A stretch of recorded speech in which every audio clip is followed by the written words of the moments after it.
Nikita has covered a lot about the importance of praising effort, and following we discuss about how we can praise effort in our classroom. Just make sure you run through the 4 points in your classroom.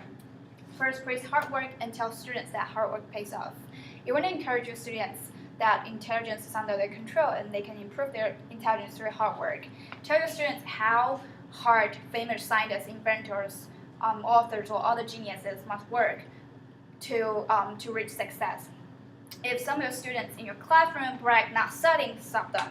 Tell them that most students who do well in school work quite hard. Second point, praise persistent when your students are facing challenges and treat failure as a natural way of learning. If students want to increase their intelligence, they have to challenge themselves, and which means they have to take on tests that are a bit beyond their ability. They might fail as for the first time, but as long as you tell them that if they persevere and if they remove the fear of failure, they will succeed in the end.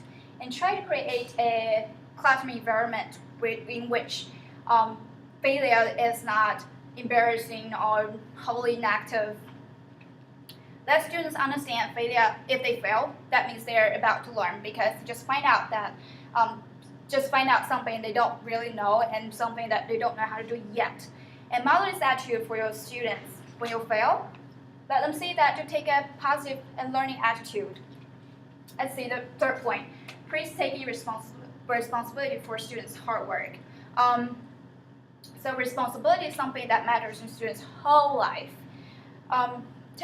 Tell them that if they are the owners of their life and they make their life to be what they want it to be through hard work. If you praise students for taking responsibilities, they're giving them the sense of ownership, and this sense of ownership is gonna motivate them and kind of like enhance their learning outcomes. Also, if you can show that you support them, you have confidence in them, that would be great, because they know they're not fighting alone, they have your support. Fourth point, avoid insincere praise. Dishonest praise is just as destructive as no praise at all. When you say to a student, well, wow, you've worked really hard on this project, when the student actually knows that he or she doesn't do this, then you lose your credibility. Let's go to the next slide. I want you guys to have a little bit of discussion on this question. If a student fails at something for the first time, what would you say? All right, so I get some responses, and let's see some examples here. So you might say, I'm sorry you didn't make it this time, but believe that next time if you work hard, you'll make it. And keep trying. I'll be here if any help you want. And then failure is a mom of success. And if the student succeeds this time, you might say, you've worked hard and are doing great this time. Just keep the move. Well, we have another discussion. If a student has failed at something more than one time, like several times, and they feel really frustrated, what would you say or do? And this time, you want to make sure that you know the importance. Like this time, make sure that you know that you have to be realistic about what it takes for students to catch up.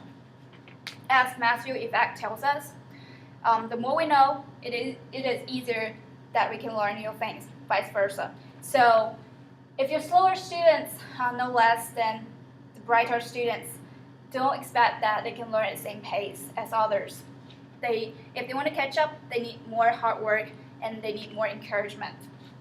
It might be good if you can set interim objectives together with them, like those are achievable and concrete, like watching an educational DVD on science or having like a certain amount of time for homework every day. If possible, get parents on board in such efforts. It will be of enormous help. Now we have another small group discussion to see whether you have learned something from this lecture. Make sure you address the 3 questions within 5 minutes. How, if at all, have your views of intelligence changed today? And what can you do in your classroom to praise effectively and encourage growth? And how does this research behind students' praise influence your thinking on other practices you have used or have seen in the classroom. I have, 5 minutes is up, and I heard that you guys are talking about reinforced intelligence changeability, and you said something really good, that you want to praise work that leads to knowledge instead of knowledge self.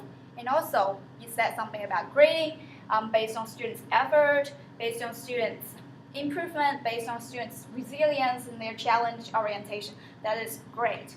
Also, some people mentioned to have more project-based learning instead of mere lecturing. These are great. Well, except for praising effort, let's see what else we can do. 3 points.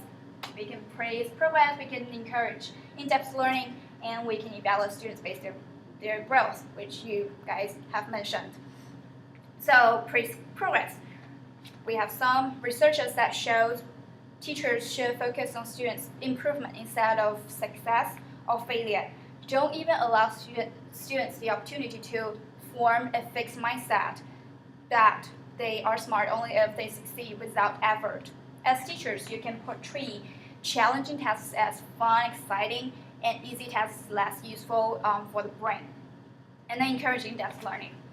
It is recommended by researchers that teachers should give like a certain amount of problems that have no clear-cut answers, so that students know that higher level learning is more challenging, and a great deal of time and effort are required in order to succeed. Let's move on to evaluate students based on growth.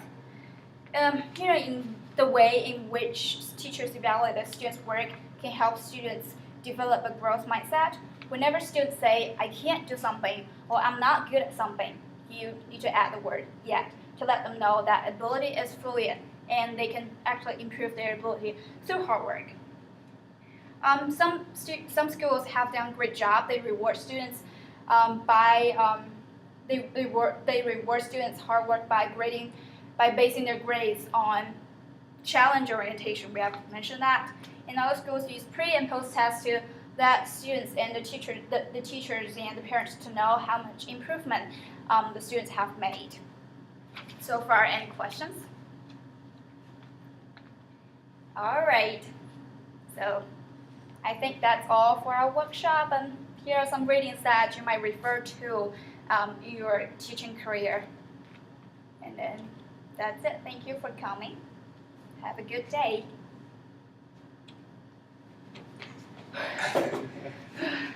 Oh my gosh.